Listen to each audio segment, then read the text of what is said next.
Good day and welcome to HTMI's podcast. Today we have the pleasure of speaking with Mr. Sean Royal, Area Director of Human Resources for HYATT Hotels in Dubai. Mr. Royal, thank you very much for joining us. Thank you for having me. It's a real pleasure to have you. Today I'd like to chat to you about job opportunities and skills that students and graduates need for the hospitality industry. And I'd like to start off by asking you, what are the important skills students and graduates need to have today when entering the hospitality industry? Certainly. Well, certainly the first thing that we look for with any intern or graduate is passion. They have to have a passion for the industry. They have to have aspirations. They have to have clear communication. They have to have a very clear plan about what their career is and what they aspire to achieve long term. In terms of general skill set, it's great that they've got experience in whether it be food and beverage, rooms division, etc. But that's also part of our role as well, to continue to develop those skills and improve them as best we can. Are there any sort of additional skills, for example, language skills, that is very important for students to have? Certainly in our market, where we've got emerging markets such as China, and key markets such as Germany, Russia, and so forth. So Russian speakers, German speakers, Chinese speakers are all, highly sought after. And being positioned in Dubai, Arabic speakers are also, that's an advantage to have some understanding at least of that. So besides the necessary experience, the necessary qualifications and education students have, you're advising students to also focus on the additional language skills. Absolutely. Yeah, it's paramount. And it also shows a greater appreciation for different cultures as well. I mean, you don't have to be proficient, but it's nice to be able to have some different skills that you can actually impart on a guest to, not only meet but then exceed those, the guest expectations, and they get wowed by it, which is of course. Really, I mean, that's really the 5-star quality Absolutely. Guest service. Absolutely. When guests can be greeted in their own language. Now, today Dubai, it's a booming economy once again. In your opinion, would you say Dubai is over that global recession? Very much so. Dubai it's a global economy, and it's certainly heading down that track. 2008, there was economic downturn, largely as a result of a lot of the European and international market pulling out of investment. Dubai has been very progressive though, and there are a lot of peak bodies like the Department of Tourism and Commerce and Marketing, who are heavily involved with the government in terms of being able to profile Dubai as a destination in terms of tourism. And when you look at just the development alone, I mean, there are 17,000 rooms in development in Dubai at present. There are 57 5-star hotels, and there will be more, another 5 opening in the next few months. So there's certainly high demand. Yeah. So how do you see the whole tourism landscape of Dubai developing in the future, also regarding, the landscape for future job opportunities? I think with more hotels creates more opportunity. And as Dubai continues to change, their tact, when you look at things like their relationship with even organisations and companies like Qantas, they're creating a hub for international departures through Dubai, moving it across from Singapore. That will be advantageous. And again, if there's more stimulation in the economy, then there's more opportunities for students, graduates, and otherwise to get involved in the industry in Dubai. Many students ask the question, especially upon graduating, should I join a chain property or should I join an independent hotel? You've been working with HYATT for many years. You've been with chain properties. What advice would you give students today? Look, I think it's an individual choice. My personal preference is to remain with a chain, because I think it becomes part of your DNA. But I think initially, I think when you're starting out your career, the opportunity to experiment, to try before you buy, if you will. Right. Different brands to work out what's the right fit. Look, there are so many brands out there, and I can tell you that they're all very good at what they do, and we're all competing for really good graduates. But at the end of the day, it'll come back to individual choice. But certainly, long term, stick to a brand. Right. Yeah. So it is okay, as you say, to work for different brands for the first couple of years till you find your feet, which is the right chain property or right brand for you. Yeah, and a lot of people, I mean, the traditional model was to join a company and then move your way up, step by step by step. And what people are tending to do more so now is to, use the mobility, component of the industry and sort of move up across organisations and move their way through, which is also an advantage to us as an employer because we get someone who's got well-rounded experience. They understand the competition, they understand the points of difference, and they understand how they can add value to what we do. Yeah. I'd like to ask you about students' resumes. Yep.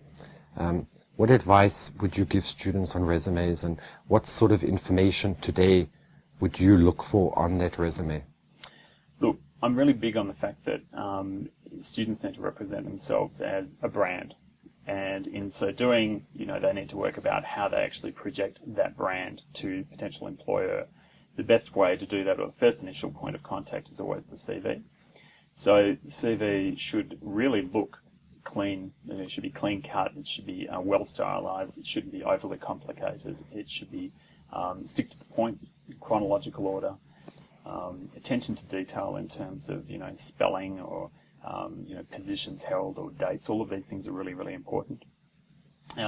One thing that I'm requesting on a lot of CVs at present is Skype address. Mm-hmm. We have email address and so forth, but it saves us having to follow up time and time again for different or more information. Mm. I think as much contact information that's available as possible is on a CV, all the better. There's a lot of contention about whether or not to put a photo or not. I think when you're looking at high volume recruitment, as I tend to get exposed to, it makes my life so much easier to have a headshot. But make sure that the headshot is again professional. Quite often I'll get a non-professional photo and I'm sitting in front of a candidate and there's a disconnect between the two. Correct.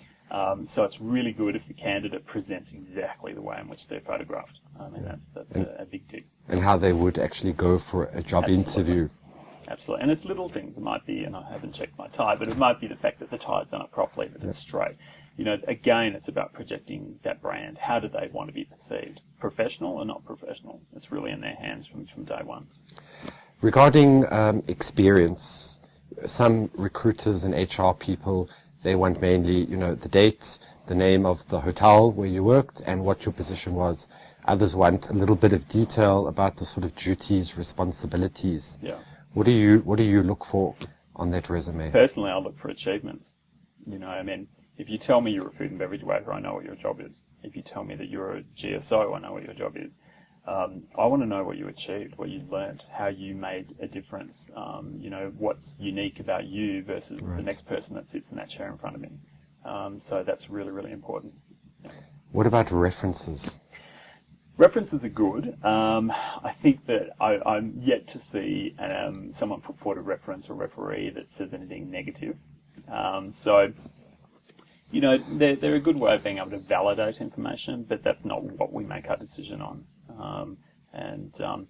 Don't give me a reference of mum and dad and aunt and uncle, and so quite often we get that. It should be quite current. Professional, yeah, absolutely. Current, professional, and someone that can validate some of the information and provide a little bit more insight into how this person's going to fit in with our organisation or that position. So from your experience, what's the best advice about the number of references one should put? What is the maximum number? Look, some people say, 2 professional and 1 personal. I'm interested in the professional references, and I would suggest no more than 2. And I understand also the challenge sometimes is if you've never worked before, how do you do that? Then put down somebody who, in their professional capacity, can provide input. Right. That might be a lecturer. That might be a mentor. It might be someone who can actually provide a little bit more insight, yet again, as to their fit. But in 15 years' time, you probably shouldn't be using that lecturer. Correct. Because you probably have quite a lot of professional referees to use. It needs to be updated. The CV needs to be continually updated, and again, it needs to reflect what you've achieved. Yeah. Yeah. Do you ever look at profiles, for example, on LinkedIn? I do. LinkedIn's actually. I also look at profiles on Facebook as well. Really? Yeah. Oh, I'm very happy you've mentioned that, because this is something, we stress to our students. Oh yeah, because it goes back to my earlier point with regard to a brand, and we want to know a little bit more about this person. So, and even things like on back to the CV point, their email addresses and so forth. Make sure that the email address is appropriate, because again, it says a lot about that person's Right. brand. So make sure it's professional. So I'm so happy you mentioned the thing with Facebook. What specifically are you looking at on Facebook? Photos, Okay. connections. Yep. You can learn a lot. There's a lot of information out there in social media, and I don't think people are aware of how much information you can actually obtain. I'm constantly going to Google as well, which is a great way of being able to sort of see pictures and images and all Right. sorts of things. So, Do you look at the sort of comments people post on Facebook, Yeah, the very bad much. language they Yeah. may use? yeah, absolutely. Because it tells you a lot about a person. Again, it gives you another angle in which to make a determination. Is this the right person? Is this the person that fits our brand, what we're projecting as an image? So it is true that that can have negative impacts Absolutely. on a graduate or a student's chances of actually getting a job. Absolutely. And more and more. And Yeah, because there's so much more competitive out there. There's so many people vying for positions. Hospitality and hotel management is popular and always will be, I believe. It's Yeah. a huge growth industry. So it just gets more and more competitive, and just got to watch that brand. And then on LinkedIn, again, that's sort of the professional social media side. What are you looking at? Well, the interesting thing is I'm on LinkedIn, and what I find is that a lot of people invite me to then, to connect with them, which I'm more than happy to do, because it's a professional medium and it's an opportunity for me to be able to connect with potential recruits and candidates down the track. And I welcome that opportunity, as do most of my colleagues that are on that particular medium. So if you were looking at a potential candidate's profile on LinkedIn, again, no mistakes, Correct. current, up-to-date, Correct. information. Correct. And be careful about the information that you're actually broadcasting through LinkedIn as well. Some people, if they're committed to a particular company, might say something completely contrary to that. So Right. they need to look at the whole package and say, okay, what message am I sending out there? And is this true and accurate? Here at HMI, we put a lot of emphasis from students, training and internships from year 1, year 2, year 3, to think long term. And we today putting a lot of emphasis in actually making students, do internships, whether it's in restaurants or hotels in the 4-5-star category. Looking at students' past internships, over the last 2-3 years, in your opinion, is that very important? The sort of internships that they did even in their first year of study? It is. It is, because what I'm trying to do is to find a connection between what their career aspiration is. So if they're currently residing here on their career scale and this is where they're ending up, what's the destination? Right. And how is that internship assisting them to achieve that? Now, there may be a complete disconnect, and in many cases there is, because at the beginning of your career, I certainly never thought I was going to be ending up in human resources. You're looking for those connections, and you want to know a little bit about what did they learn from that, what did they gain from it, what would they do differently. They may come out of an internship and say, I've done housekeeping, but I never want to do that again. But then they have a greater appreciation, and they need to look at what they learned from that Right. experience.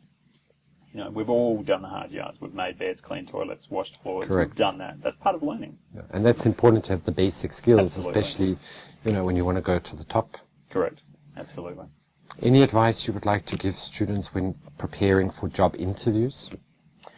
Again, I think it comes down to focusing on their brand in terms of how they present themselves. I think that they need to be very conscious of that. I'm very big on making sure that they're appropriately groomed. One thing I've noticed with a lot of the students that came and met me, they're either in their uniform, or if they weren't, that they were attired in a way that it's an automatic fit to hire Right. in our organisation.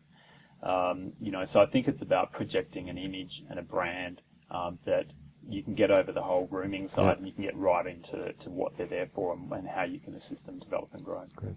Just last question. Any last words of advice to give, students, graduates?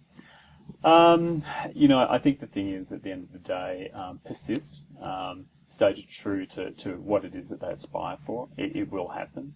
But they need to be realistic as well. I think that it's really important that they have a career plan, and they think very clearly about what they want to do long term.